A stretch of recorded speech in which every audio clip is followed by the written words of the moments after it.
ایک Quaid Azam international hospital ہے اسلام آباد گورڈا موڑ کے اندر، ہم یہاں پہ موجود ہیں. ہمارے مریض کا کل بائی پاس ہوا ہے، یہ تڑپ رہا ہے، اور میں کل بھی 1000 بار گیا ہوں. یہاں پہ صرف عشقی معشوقی کے علاوہ اور یہاں پہ کسنگ کرنے کے علاوہ کوئی کام نہیں ہے ان کا. یہاں پہ 6 کیس میں پکڑ چکا ہوں اس طرح کے، اور 1000 بار گیا ہوں کہ میرے مریض کی ہیلپ کی جائے تو کوئی ہیلپ نہیں ہو رہی. پہلے یوٹیوب پہ ایک ویڈیو ان کے خلاف پڑی ہے، ہمیں پوری دنیا نے کہا ہے کہ قائد اعظم انٹرنیشنل میں نہ جاؤ، یہ بغیرت ہے، کسائی ہے، ذلیل کر دیتے ہیں لوگوں کو.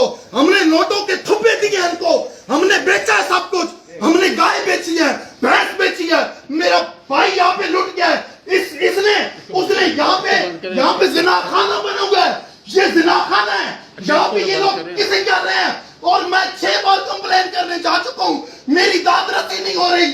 ہم سارا گھر لٹا کے یا کس لیے آتے ہیں؟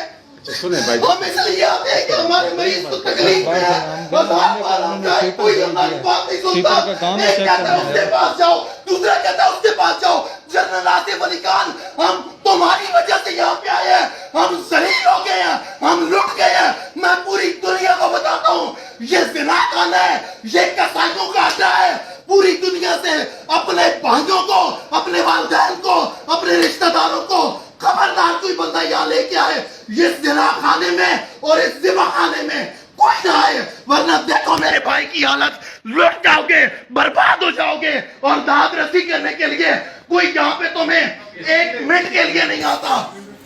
گھنٹہ ہو گیا ان کی یوٹیوب پر، انہوں نے ٹک ٹاک کی کوئی مشہور ویڈیو نہیں ہے جو یہاں ٹک ٹاک کی ویڈیو لگا کے انہوں نے ٹرینڈنگ سانگ چلا دیا. میرا سنائے ہو کس لیے ہم یہاں پہ آئے ہوئے ہیں؟